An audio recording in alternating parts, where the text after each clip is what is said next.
dobré ránko. Takže máme tu ďalší deň. Aktuálne je 3:58. Dneska mi to vyšlo so vstávaním, chvála Pánu Bohu. Dúfam, že som nič nezabudol, lebo nejako až moc hladko mi to ide toto ráno. Dnes bude na rade chrbát. Idem cvičiť tretíkrát tento týždeň, čiže veľké percento, že sa mi podarí 4-krát. Je to veľká pecka. Čiže tento týždeň 4-krát gym. Svrbí ma všetko z predtréningovky, čo je znamenie, že je čas ísť na to.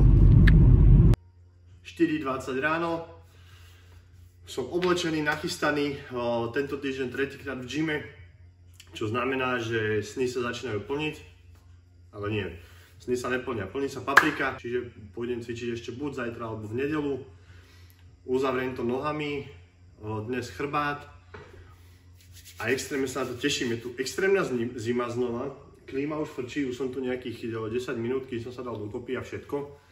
Čiže idem sa zahriať, idem sa rozcvičiť a dnes mám dosť veľa času na to, aby som si odcvičil to, čo chcem. Čiže nemôžem sa vyhovárať na to, že som nemal čas alebo blá blá blá. Dnes plnohodnotný tréning chrbta. Moc sa teším. Ďakujem vám, že to pozeráte. Tie videá sa nebojte lajkovať, je to zadarmo. Je tam aj také tlačítko, že odoberať, čo by bolo tiež super, čo je tiež zadarmo. Mňa to len veľmi podporí a ďakujem vám všetkým za tú podporu. Nejaké zhliadnutia tam už máme. Poďme na to.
Čo sa týka trhačiek, tak trhačky sa snažím používať pri každom cviku, čo to ide.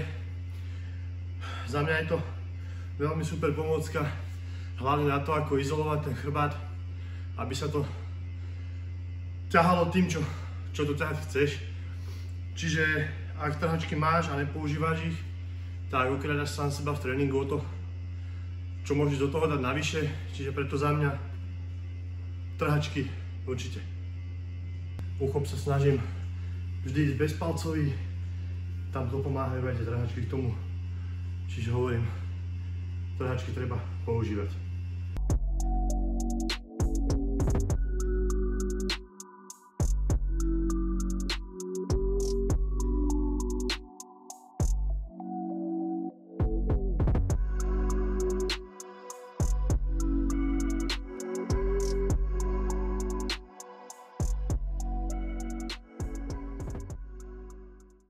Takže tréning je zatiaľ celkom dobrý. Som v tempe, cvičím nejakú pol hodinku. Za chvíľku budem mať aj väčšinu chrbta odcvičeného. Tým, že budem teraz cvičiť 4-krát, pevne dúfam, ako som už viackrát spomínal, tak si tie partie rozdelím, tak aby som mal na každú čas, aby som si každú odcvičil. Je to super, ako som spomínal, trhačky. Za mňa je to veľký pomocník pri tréningu chrbta. Dobre, dnes je to celkom fajne. Teším sa, že tu nie je až taká zima, ako som myslel. A keďže dneska ozaj ten tréning je v tempičku, tak mi je ozaj tichúčko, čo je veľmi dobré. Ešte k videám by som sa trošku vyjadril. Stále sa učím pracovať s tým, ako tú kameru používať. Učím sa pracovať aj s tým programom, kde tie videá potom robím. Som v tom úplný amatér, úplný začiatočník. Ale myslím, že pomaly sa to učím a verím tomu, že sa to naučím, až kým to nebude ozaj dobré. Zatiaľ mi musí stačiť toto, čo s tým robiť viem. A keď sa to naučím, čo sa naučím, tak tie videá budú vyzerať dobre. Určite áno. Ale tuto nezabudujete ešte. Som jak tí youtuberi.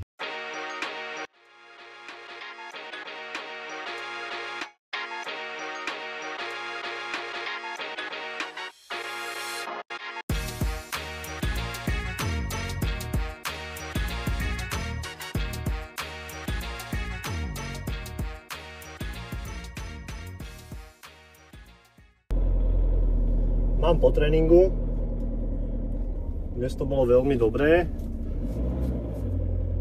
Možno sa budem teraz opakovať, ale som extrémne rád, že som bol cvičiť tretíkrát tento týždeň. Je to veľmi super pre mňa, pretože takto som už nebol cvičiť nejaký ten čas. Vyzerá to tak, že sa mi bude dariť chodiť 4 krát.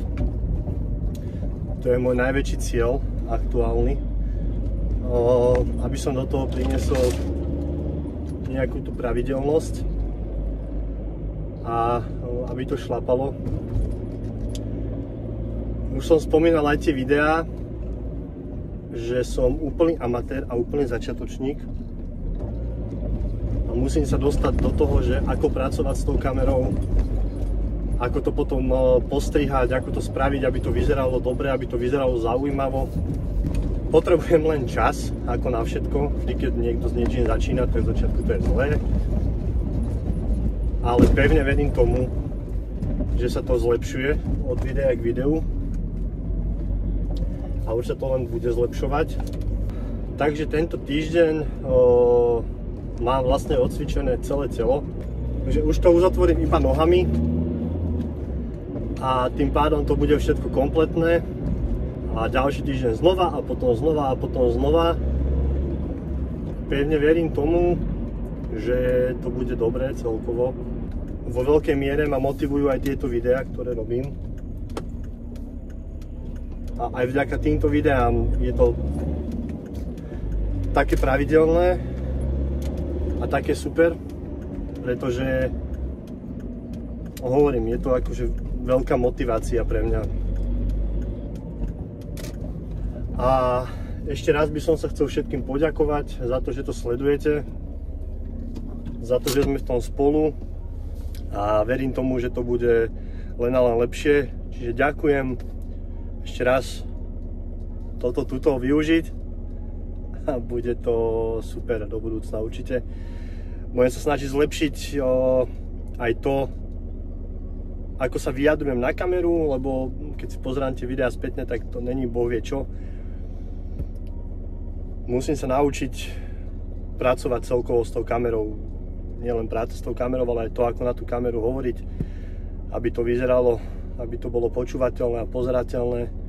Čiže zatiaľ ďakujem, je to super a vidíme sa najbližšie.